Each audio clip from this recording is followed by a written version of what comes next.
자, 오늘도 시작해 보겠습니다. 오늘도 우리 성모성 한번 바치고 시작하겠습니다. 네, 성부와 성자와 성령의 이름으로 다 같이 할게요. 은총이 가득하신 마리아님, 함께 계시니 여인 중에 복되시며 태중의 아들 예수님 또한 복되시나이다. 천주의 성모 마리아님, 이제와 저희 죽을 때 저희 죄인을 위하여 빌어주소서. 아멘. 성부와 성자와 성령의 이름으로 아멘. 네. 많이 읽어보셨어요? 가면 안 읽죠? 집에는 안 읽어. 미리미리 좀 읽고 그러면 참 좋은데, 그날 아마 제가 물 좀 마실게요. 13까지 했죠?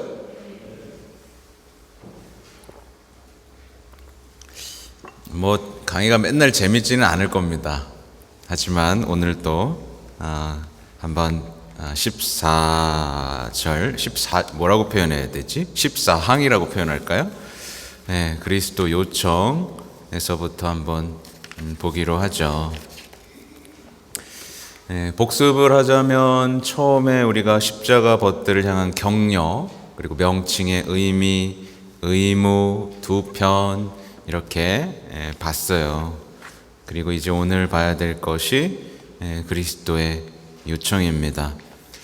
아무튼 저도 이거를 지금 다시 한번 읽고 있어요. 다시 한번 읽고 있는데, 역시나 다시 읽을 때마다 새롭고, 이런 것들이 있구나 라는 거를 느낍니다. 그리고 뒤에 우리가 만나겠지만 정말 십자가를 사랑할 수 있을까? 그죠? 네, 십자가를 사랑할 수 있을까? 근데 여기 십자가를 사랑할 수 있도록 엄청난 격려의 말들이 계속 터져 나오니까요. 한번 계속 보기로 해보죠. 그리스도의 요청입니다.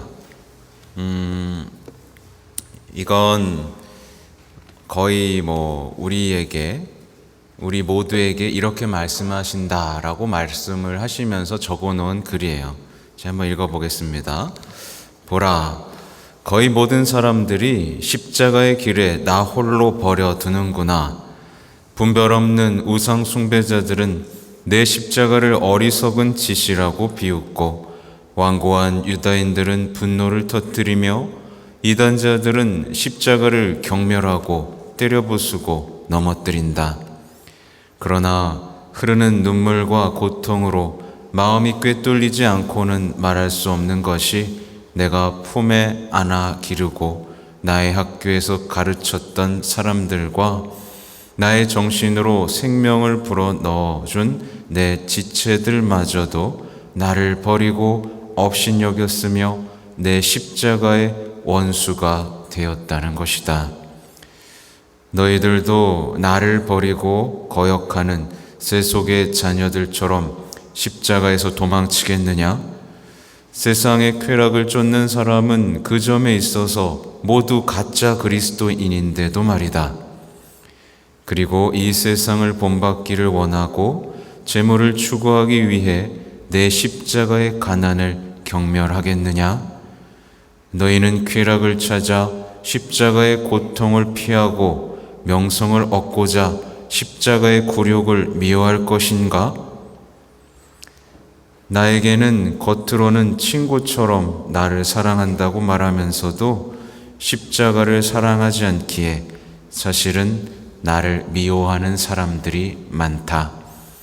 나의 잔치에 자리를 같이 하겠다는 벗들은 많으나 내 십자가와 함께 하겠다는 벗은 적다. 네, 이렇게 말씀하시죠. 이게 다 벌어졌던 일이죠. 예수님이 막 이렇게 기적도 하시고 뭔가 대단한 사람이 대단한 메시아가 왔다라고 생각했을 때는 다 곁을 지켰죠. 그리고 한 자리 차지하겠다고 싸우기도 했었는데 예수님이 십자가의 길에 가자 다 도망가 버렸죠. 예. 이 가장 가슴 아픈 말이 이거예요. 저는 나에게는 겉으로 친구처럼 나를 사랑한다고 말하면서도 십자가를 사랑하지 않기에 사실은 나를 미워하는 사람들이 많다. 그래서 아까 강론 때도 말씀드렸잖아요. 그만 좀 괴롭히세요. 왜 원수 사랑하게 만드세요? 왜 제가 용서를 해야 되니까? 왜 지금도 아파 죽겠는데 더 아프라고 합니까? 라고 하면서 불평을 한다면 그거는 우리에게 십자가를 사랑하는 마음이 없다는 것이고 십자가의 벗이 아니라는 뜻이겠죠. 그죠? 그래서 다음 걸 보면 예수를 따른 제자들의 네 가지 표시라고 나오는데요. 네 가지 표시는 보니까 이 말씀을 네 부류로 나눈 걸로 보이죠. 그래서 17항을 보면 그리스도인의 완덕은 다음 네 가지의 실천적 조건으로 이루어집니다. 그러니까 그리스도인들이 완덕에 이를 수 있는 비밀, 그러니까 완덕의 길 맞나? 완덕의 길, 대대리서 성령 읽어보신 분 계세요? 완덕의 길. 또 뭐 있더라? 영혼의 성. 예. 대데레사의 그 자서전. 왜 하나도 안 읽어본 거예요? 예. 이런 보화들이 넘쳐납니다. 네. 그 자서전, 완덕의 길. 사실은 저도 읽었는데 제가 지금 와서는 이렇게 말할 수 있습니다. 읽었지만 하나도 이해하지 못했다. 예. 점점 그러게 많아지는 것 같아요. 점점. 이렇게 몰랐구나. 그냥 겸손한 척 하는 게 아니고요. 진짜입니다. 진짜로 그렇게 안다고 요즘에 가르멜, 요즘이 아니라 최근에 이제 이 가르멜 영성 서적들이 아주 윤주원 신부님을 통해서 굉장히 많은 번역서들이 나오고 있어요. 그래서 가르멜 영성, 가르멜 향기 그래가지고 이런저런 분석한 글들에서부터 자서전도 리뉴얼 됐습니다. 몇 해 전에.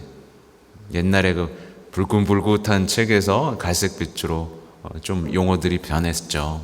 그래서 신학교 때 제가 그런 거 얼마나 열심히 읽었게요.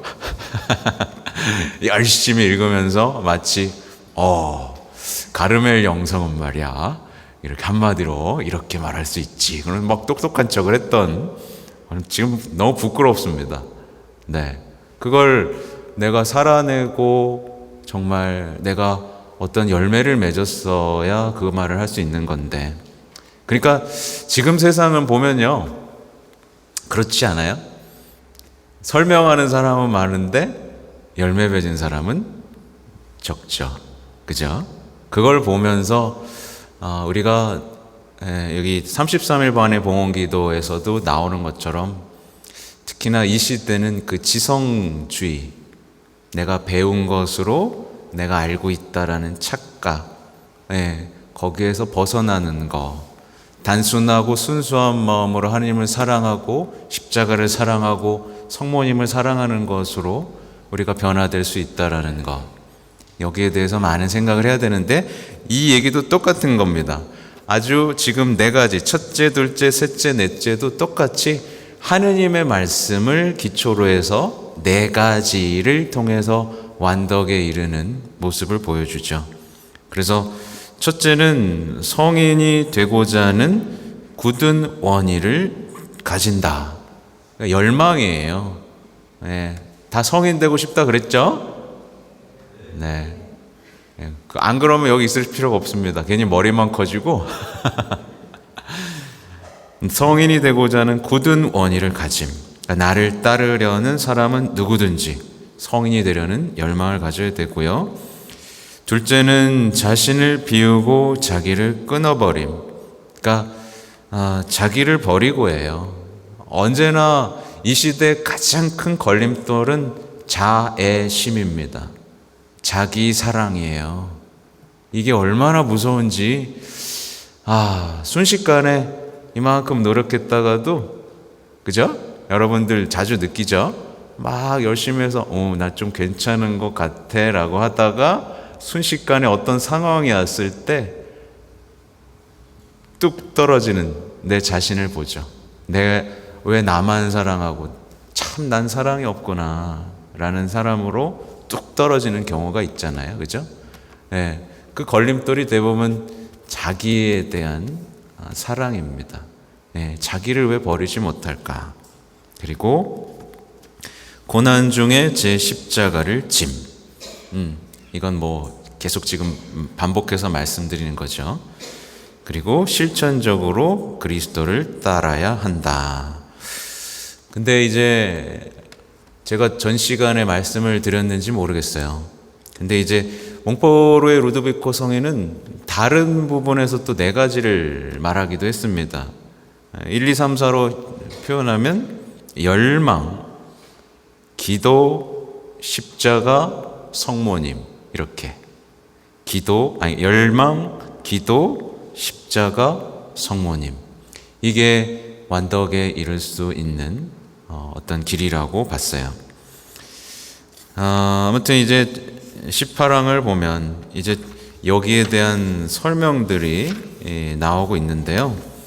그러게 저번 주에 봐가지고 여기는 잘 기억이 확확 안 들어오네요. 나를 따르는 사람은 누구든지 라고 하면서 한번 읽어볼게요. 예수님의 제자가 되기를 원하는 사람은 진정으로 그것에 대한 확고한 지향과 뜻을 지녀야 합니다. 그는 그것을 자연적인 편향이나 자애심, 이기심이나 체면에서 원하기보다는 모든 것을 극복하는 성령의 은총, 그러나 누구에게나 주어지는 것이 아닌 그러한 은총에 의해서만이 예수님의 제자가 되기를 원해야 합니다. 항상 이런 얘기를 반복합니다. 네, 이기심이나 자애심, 뭐 어떤 명예로운 게 아닌 것에 대해서 이렇게 자꾸 얘기를 해요. 현실 생활에서 십자가의 신비에 대한 깨달음은 극히 소수의 사람에게만 있을 뿐입니다. 어떡하죠? 소수에게만 있을 뿐이라고 하네요. 예수님과 함께 갈바리아 산에서 자신을 십자가에 못 박기 위해 자신의 고유한 삶의 그곳으로 걸어 오르기를 원하는 사람은 용기와 결단성 있는 영웅이어야 합니다. 세상과 지옥, 그리고 자기의 몸과 의지를 중요시하지 않는 용맹한 사람, 과감한 사람이어야 하고 하느님께로 높이 올라간 사람이어야 하며 예수 그리스도를 위해 모든 것을 끊어버리고 모든 일에 용감하고 모든 일을 참아받기로 결심한 사람이어야 합니다. 근데 이 부분을 보면 기분이 어떠세요? 나도 이렇게 해야지라는 생각이 들어요? 이거 너무 어렵다 라는 생각이 들어요? 에? 어렵다. 네. 그래가지고 그래서 제가 이 파티마 성모님과 그 성인들을 좋아하고 전파하는 이유가 그래요. 이런 글들을 보면 우리는 쪼그라듭니다.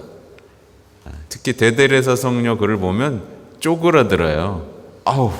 나는 성인이 될 수 없겠구나 라는 생각으로 쪼그라들죠. 근데 히아친타나 프란치스코 마르토를 보면 어때요? 반응이 없지? 나도 할 수 있겠구나라는 생각 안 들어요? 듣죠? 들죠? 네. 그러니까 이 글을 보면 쪼그라드는데, 그 아이들을 보면 나도 할 수 있을 것 같다. 불가능한 일은 아니구나 라는 생각이 들거든요. 그 마음을 좀 간직하면서 우리에게도 반드시 주어질 거라는 생각을 하면서 이렇게 봐야 합니다. 뒤에 이어지는 내용은 조금 반복되는 내용들이지만 같이 읽어볼 필요가 있어요. 사랑하는 십자가의 벗들이여, 여러분 가운데에서 이러한 결심을 하지 않는 사람은 한 발로만 내딛고 한쪽 날개로만 날려는 자들입니다. 네, 날 수가 없죠. 네, 이게 우리가 자주 듣는 그 십자가의 성요한도 나는 얘기하잖아요. 다리에 실을 묶어 놓으면 새가 못 날죠, 그죠? 그게 두꺼운 줄이든 얇은 줄이든 어쨌든 묶여 있으면 날지 못하는 새잖아요. 죄를 그렇게 표현했죠. 네. 그래서 이 부분도 비슷한 거예요. 이분은 결심을 하지 않은 사람은 날 수가 없다. 그래서 겁먹지 말고 용기 있게 결심했으면 좋겠습니다. 하여튼 그들은 십자가의 벗이라고 불릴 자격이 없으므로 여러분 가운데 있을 자격이 없습니다. 그 이유는 그들이 그리스도처럼 십자가를 기꺼이 온 마음으로 사랑하지 않기 때문입니다. 마치 병에 걸린 한 마리 양이 전체 양떼가 해가 되듯이, 만일 이러한 자가 십자가에 못 박히신 예수 그리스도의 이름으로 양 우리에 벌써 숨어 들어왔다면 양떼 가운데 끼어든 늑대를 쫓듯 그를 내쫓아야 합니다. 네. 이거는 내쫓아야 될까요? 좀 고민이 되는, 사목자로서 고민이 되는 얘기도 한데, 사실은 이게 맞는 얘기기도 하죠. 네. 그러니까 우리 신앙 공동체 한두 사람, 괜찮아, 이렇게 하는 사람이 들어왔을 때 순식간에 어떤 신앙 공동체가 무너지고 분열되는 체험들을 많이 하셨을 거예요. 그러니까 아마도 이제 이 편지에서는 정말 십자가의 벗들이라는 사람들의 모임에서 좀 더 어떤 강력한, 정말 결심한 사람들의 모임에서 이런 사람은 있어서는 안 된다라는 의미로 좀 받아들일 수 있겠죠. 그렇죠? 일례로 사실은 우리 공동체 안에서는 어떤 단체가 이런 단체일까요? 예를 들면 사실 레지오가 그런 단체여야 됩니다. 정말 특수한 어떤 신심을 가지고 살아가는 단체가 되어야 되는데, 언젠가 한번 제가 말씀드렸지만 이게 갑자기 기초단체, 무슨 기초신심단체처럼 돼버리는 바람에 어떻게 보면 그 레지오의 어떤 환한 불빛이 사그라드는 어떤 전철을 밟려왔죠. 그러니까 성모님의 군대인데 거기서 나 안 해, 나 힘들어서 안 해, 막 이런 사람들 나오고, 나 단장 안 해, 나 힘들까봐 단장 안 해, 이러고, 그렇죠? 그랬던 어떤 것들을 아프게 돌아볼 필요가 있겠죠. 하여튼 나를 따르려는 사람은 누구든지라고 하시며 예수님께서 계속 말씀하십니다.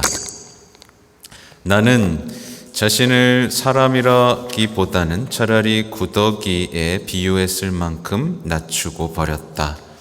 나는 십자가를 짊어지기 위하여 이 세상에 와서 십자가를 내 마음 한가운데 심었고 어린 시절부터 사랑해왔다. 나는 전생애를 통하여 십자가를 그리워했고 그것을 즐거이 짊어졌으며 하늘과 땅의 모든 기쁨과 즐거움보다 십자가를 더 원했다. 그리고 나는 거룩한 십자가의 품속에서 죽기까지 안식을 얻지 못했다. 이 부분은 이 예수님께서 얼마나 십자가를 사랑하셨는지를 드러내는 표현이죠. 그죠? 아니, 어떻게 이런 말을 할 수 있겠어요? 나는 전생애를 통해서 십자가를 그리워했다. 그것을 즐거이 짊어졌고 하늘과 땅의 모든 기쁨과 즐거움보다 십자가를 더 원했다라는 표현이 있잖아요. 이 내용이 이제 뒤에서 계속 이어질 겁니다. 그래서 어떤 우리 생각의 전환을 여기서 요구하는 거예요. 아니 어떻게 전생을 통해서 십자가를 그리워하고 세상의 모든 하늘과 땅에, 심지어 뒤에 보면요, 천국보다 고통을 원합니다. 뒤에는 그런 얘기까지 나와요. 그래서 그 얘기를 듣다 보면 십자가를 사랑한다는 게 뭔지 약간 언뜻 이해가 되게 해주죠. 21항은 자기를 버리고입니다. 그러므로 나를 따르고자 하는 사람은 내가 비천하게 못 박힌 것처럼 가난과 십자가의 굴욕과 고통만을 영광으로 여겨야 하고 자기 자신을 끊어버려야 한다. 교만으로 십자가를 지는 모든 사람들을 십자가의 벗들의 무리에서 쫓아내야 합니다. 자신들의 지식과 재능에 자만한 세속의 현자들이나 위대한 철인 그리고 자유사상가들을 멀리해야 합니다. 크게 소란을 피우고 허영심 외에 아무런 결실이 없는 그런 수다쟁이들은 멀리 사라져야 합니다. 나는 그런 사람이 아니다 하며 교만한 루치펠과 같은 거만한 신심가를 내쫓아야 합니다. 그들은 용서를 청할 줄도 모르고 꾸중 듣기를 싫어하며 변명하지 않으면서도 공격받기를 싫어하고 자기를 높이지 않으면서도 겸손하려고 하지 않습니다. 이러한 단정한 세속주의자들은 여기서 물러나야 합니다. 그들은 약간만 찔려도 겁을 내고 조금만 아파도 엄살을 부리며 보석은 전혀 해본 적이 없고 말총내와 거친 파력으로 만든 옷은 입어본 적이 없으며 유행에 따라 겉치장만 하고 무엇이나 절제하지 못하는 사람들입니다. 이 몽포르의 성 루도비코가 저한테 되게 매력적인 이유가 뭐냐면요, 애매모호하게 얘기하지 않습니다. 이 참된 신심에도 무엇이 참된 신심이고 무엇이 거짓 신심인지를 명확하게 얘기하고, 거짓 신심과는 이런 사람들이라는 걸 아주 명확하게 얘기하거든요. 근데 지금 똑같이 완전히 잘못된 거만한 설교가, 수다쟁이, 세속의 현자, 단정한 세속주의자들이라고 표현하면서 무엇이 십자가의 벗들이 아닌 우리가 주의해야 할 사람들, 그리고 우리가 되지 말아야 할 사람들인지를 아주 분명하게 설명해 주기 때문에 우리가 이것을 보면서 우리의 삶을 돌아볼 수 있는 힌트를 얻게 되죠. 여기서 인상적인 건 그들은 용서를 청할 줄 모른다는 거예요. 그죠? 용서를 청할 줄 모른다. 자존심이 세니까. 용서를 청할 줄 모르고 꾸중 듣기를 싫어한다. 변명하지 않으면서도 공격받기를 싫어하고 자기를 높이지 않으면서도 겸손하려고 하지 않는다. 한번, 그죠? 예. 그래서 조금이라도 어떤 교만이 들어오면 용서를 청하지 않아요. 그렇죠? 최근에 배우자한테 용서를 청해 본 적이 있으십니까? 너무 아픈 데를 건드렸나? 보면 이제 특히 배우자에 대한 태도를 통해 우리는 우리 자신에 대해서 알 수 있어요. 밖에 사람들한테 용서 청하는 게 뭐가 어렵습니까? 근데 배우자에게는 이상하게 용서를 청하지 못하는 마음이 있다면 거기서부터 아마 다시 시작해야 되지 않을까. 예, 저는 계속 강조드리지만 배우자는 내가 천국에 이르기 위한 최고의 파트너입니다. 네, 최고의 파트너죠. 아주 아프고 힘든 상황들이 많이 벌어지는 것이 사실이지만 그것을 통해서 우리는 수없이 자기를 죽일 수 있는 기회를 맞이했을 것이에요. 네. 근데 안 했던 거죠. 그죠? 네. 아마 그래서 하느님은 참 오묘하셔요. 네. 가장 가까운 곳에 가장 큰 십자가와 은총을 그리고 디딤돌을 딱 배려해 놓으신 거죠. 하여튼 제 십자가를 지고 22항을 볼게요. 제 십자가를 지는 자, 자신의 십자가를 지는 사람은 그 얼마나 복이 드문가. 온 세상이라도 자기 십자가의 가치를 보충하지는 못할 것이다. 기쁘게 십자가를 받고 열성적으로 그것을 품에 안으며 용기를 내어 자기 자신의 어깨에 짊어지되 다른 사람의 십자가가 아닌 자기 자신의 십자가를 져야 한다. 자신의 십자가란 내가 내 지혜로 그 수와 무게 그리고 크기를 그에게 맞추어 준 것이고 내 손으로 가장 면밀한 정확성을 갖고 네 가지 특성, 즉 무게와 길이, 넓이와 깊이를 정해준 십자가이다. 그 십자가는 그를 사랑하는 마음에서 내가 골고타로 지고 갔던 그 십자가의 일부분을 그에게 잘라내준 것이다. 그 십자가는 세상에 있는 나의 선택된 사람들에게 줄 수 있는 가장 큰 선물이다. 예, 이렇게 나오죠. 이 부분에 예전에 십자가의 길 묵상 글을 보다가 그런 글을 보고 깜짝 놀랐던 적이 한 번 있어요. 여러분이 만약에 예수님의 십자가를 졌다라고 생각해 보세요. 졌어요. 그러면 이 십자가의 무게가 내 어깨를 파고듭니다. 그래서 저려요. 어떻게 하시겠어요? 왼쪽 어깨로 옮기겠죠? 근데 예수님은 그러지 않으셨다고 하더라고요. 네, 그거를 편하게 하기 위해서 왼쪽 어깨로 넘기는 것조차 거부하시고 가장 아프게 십자가를 지고 갔다라는 말을 듣고 그냥 갑자기 소름이 돋고 깜짝 놀랐습니다. 나는 어떻게든 십자가를 조금이라도 편하게 질 생각을 하는데 네, 예수님은 바꾸지 않으셨다. 이게 저에게 좀 충격적이었어요. 그리고 오늘 보십시오. 가장 큰 선물이라고 하죠. 가장 큰 선물이다. 이거를 잊으시면 안 되게요.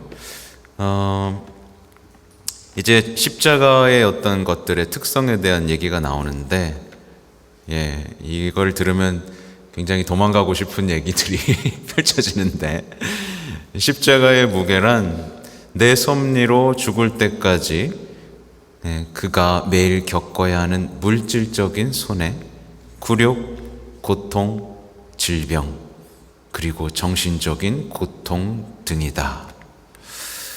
십자가의 길이란 그가 중상모략에 시달리고 병으로 눕고 동냥할 처지가 되고 유혹과 냉담과 마음의 권태와 기타 정신적인 고통으로 신음하는 나날의 연속이다.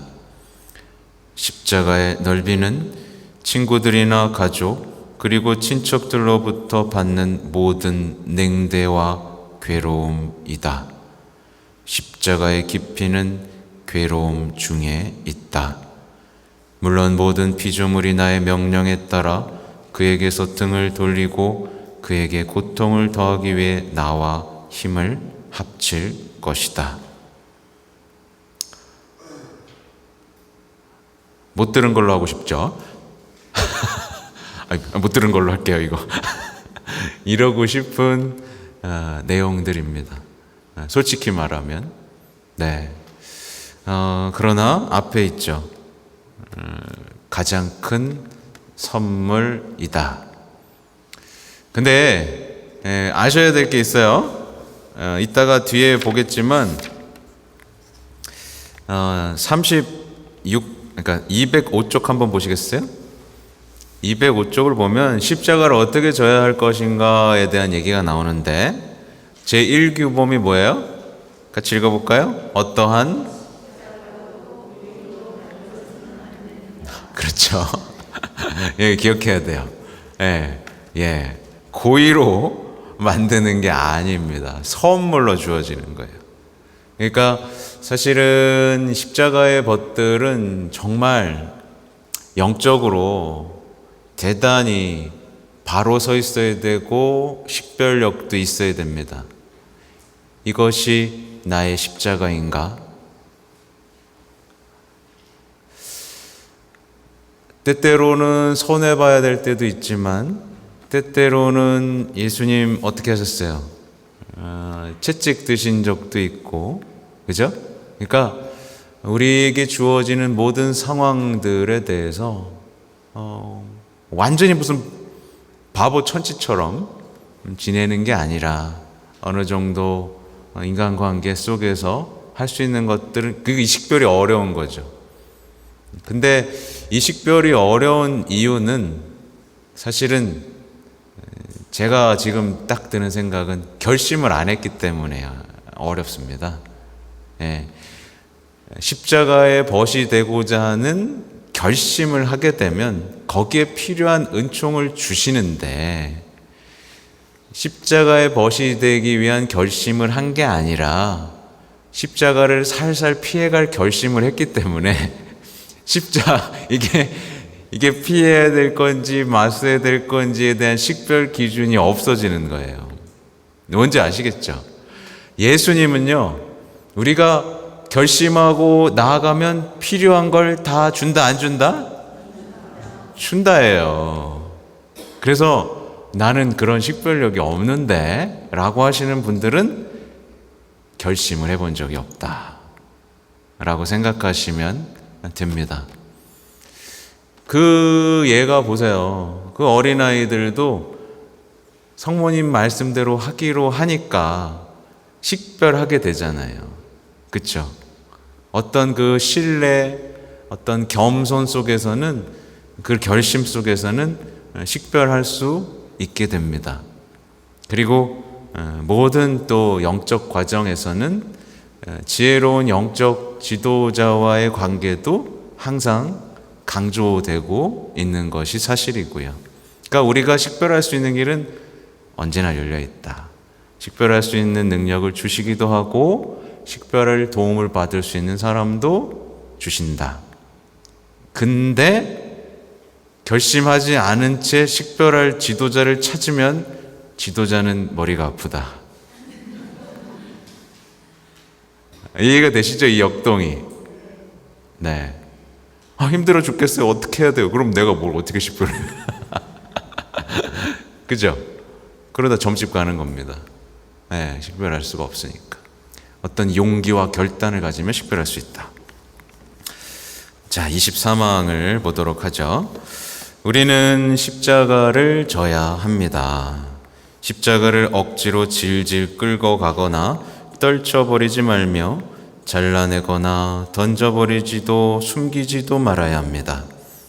짜증을 내지도 말고 괴로워하지도 말며 공포나 고의적인 반항도 없이 자신을 아끼지도 말고 부끄러워하거나 자기 학대도 하지 말고 십자가를 져야 합니다.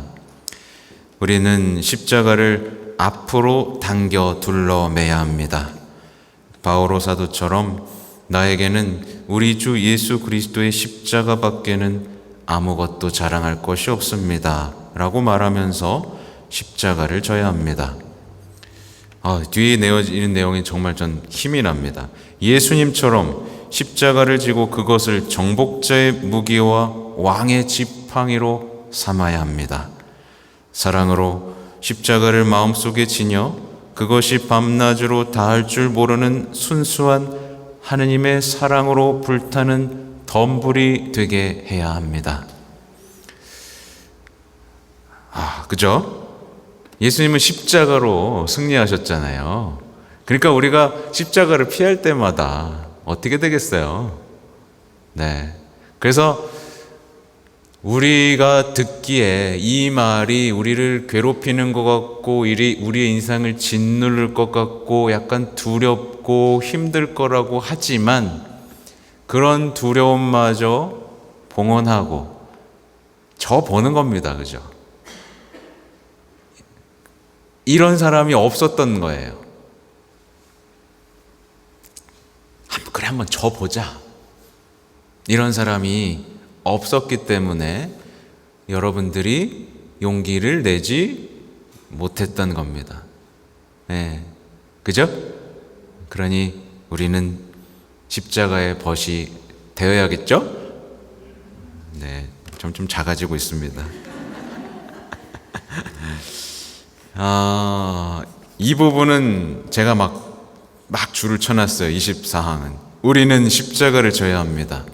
왜냐하면 그보다 더 필수적이고 유익하면서도 감미로운 것이 없고 그 무엇도 그리스도를 위해서 고통받는 데 있어 그렇게 영광스러운 것이 없기 때문입니다. 십자가가 감미롭다라는 표현이 그렇죠? 네, 우리는 사랑이 감미롭다 이런 표현을 하지만 십자가가 감미롭다는 표현은 아마 여기서 처음 보셨을 겁니다. 유익하고 감미롭다. 그래서 제가 아까 말씀드렸죠? 천국하고도 뒤에 이제 나올 거예요. 어디 갔지? 먼저 읽어볼까? 어디 있을까? 여기 있습니다. 204쪽 한번 보시겠어요? 204쪽에 윗부분에 이런 내용이 있습니다. 도저히 믿을 수 없는 표현이 주어지고 있는데, 만일 내가 선택할 권리가 있다면 천상의 하느님을 위해 받는 고통 때문이라면 나는 기꺼이 천국을 떠나겠고 천상에 앉아 앉는 것보다 오히려 연옥에 있는 것이 더 좋겠고 세라핌의 영광을 얻기보다는 오히려 가장 큰 십자가를 원하겠다. 나는 또한 악신을 추방하고 군중을 회개시키며 태양을 멈추게 하고 죽은 이를 부활케 하는 기적의 능력보다 고통의 명예를 더 중히 여기겠다. 이렇게까지 표현을 하죠. 그죠? 그러니까 사실 생각해보면 인생에서 우리를 가장 힘들게 하는 건 고통이잖아요. 근데 예수님은 사실 고통받기 위해서 이 세상에 오셨고, 그래서 그런 표현도 있죠. 천사들이 인간을 부러워한다고. 왠지 아시죠? 인간은 고통을 받을 수 있기 때문에 그걸 부러워한다고 하잖아요. 그래서 인간이 얼마나 그 고통 때문에, 그렇죠? 예수님이 고통 때문에 얼마나 드높여지고 존엄하고 엄청난 일을 하셨는지를 생각해 본다면 우리도 십자가를 사랑하고 고통을 받아들인다면 우리를 통해 어떤 일이 벌어질지에 대해서 기대할 수 있게 되고 십자가를 감미로운 것이라고 생각할 수 있겠죠. 25항에는 제가 줄을 많이 안 쳐놨네. 일단 한번 읽어볼게요.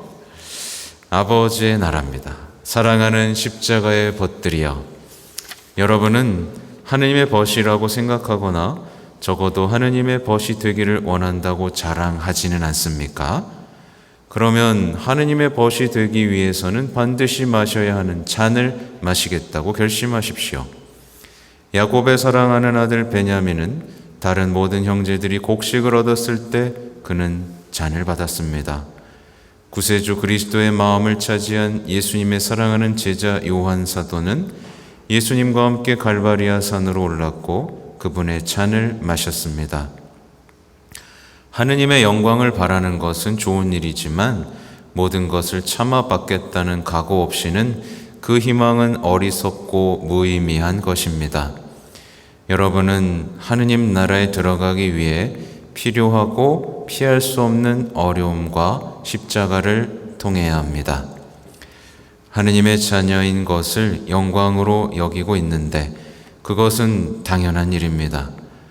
그러므로 모든 자녀들을 바르게 교육시키는 인자하신 아버지의 거듭 내리치는 매질도 영광으로 여기십시오.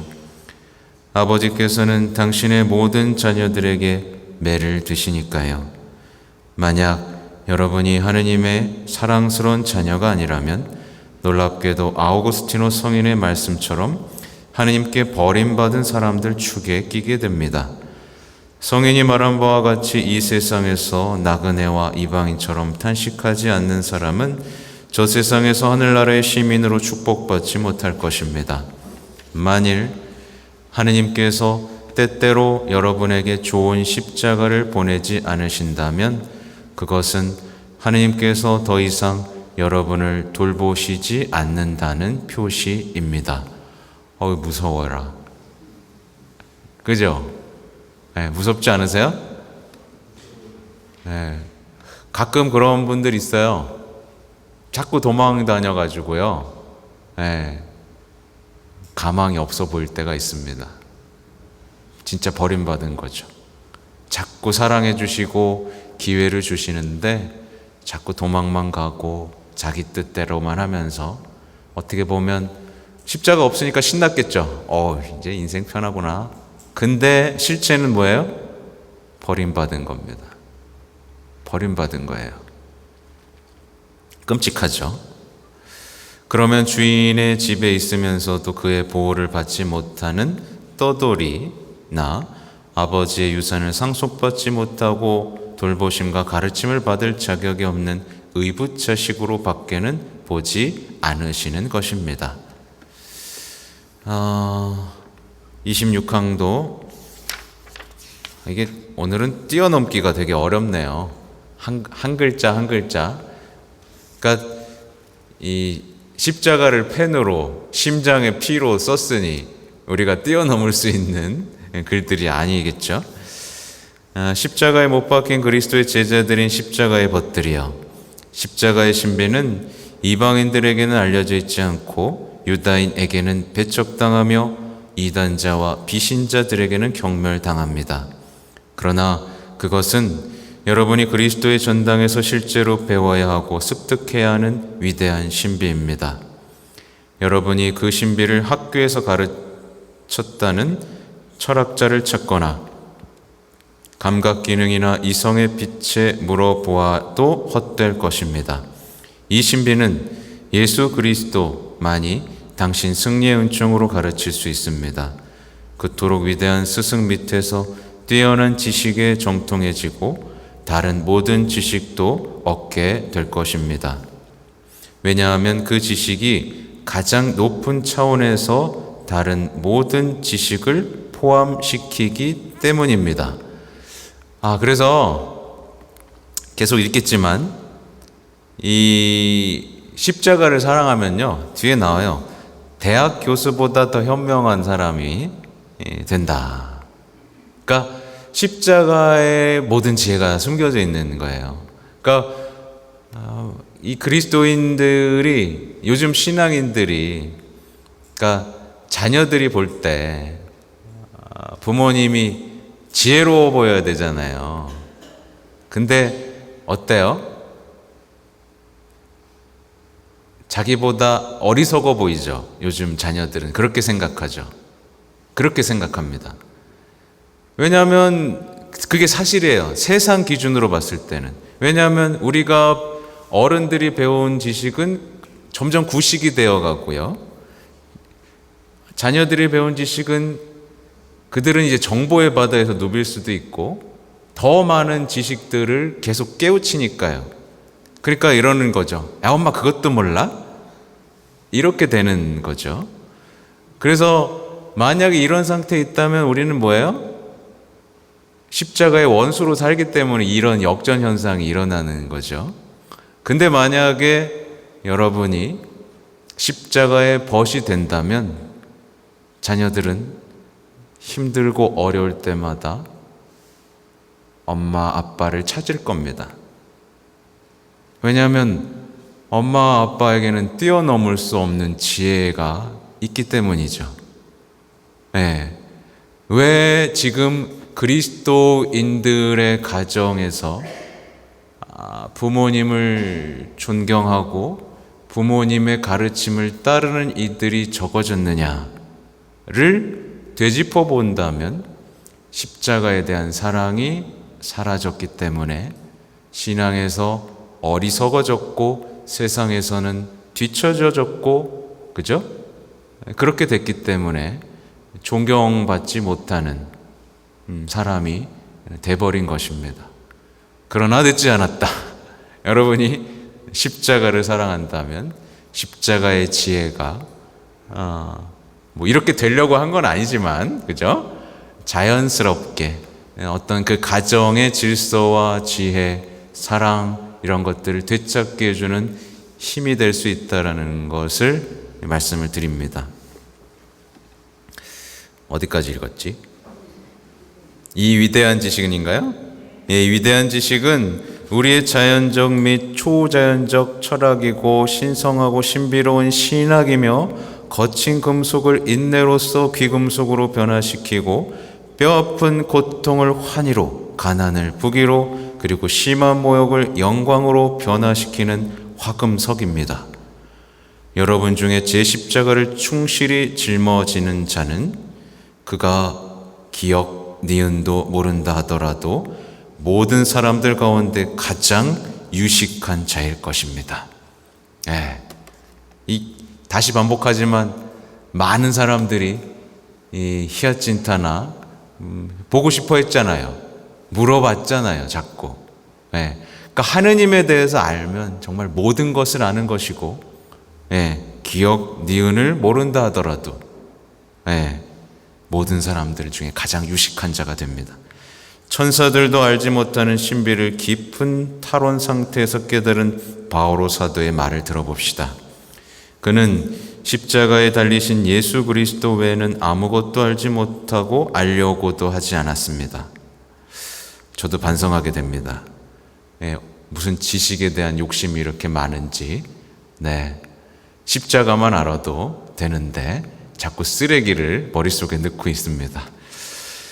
고등교육을 받지 못했거나 특별한 지식이 없는 여러분은 기뻐하십시오. 여러분이 고통을 즐거이 잘 참아 받을 줄 안다면 여러분만큼 그렇게 고통을 참아 견딜 줄 모르는 대학 교수보다도 더 현명한 자일 것입니다. 여러분은 예수 그리스도의 지체들이니 이 얼마나 큰 영예입니까?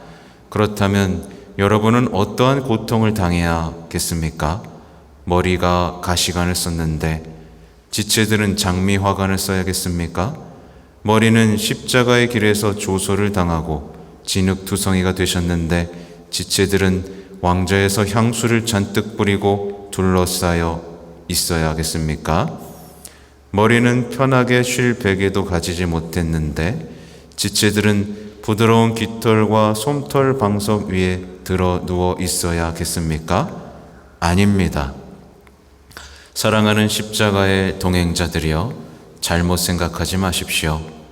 어디에서나 쉽게 볼 수 있는 유행에 민감하며 지나치게 근엄하고 세심한 저 사람들은 십자가에 못 박히신 예수 그리스도의 진실한 제자가 아니며 참다운 지체도 아닙니다.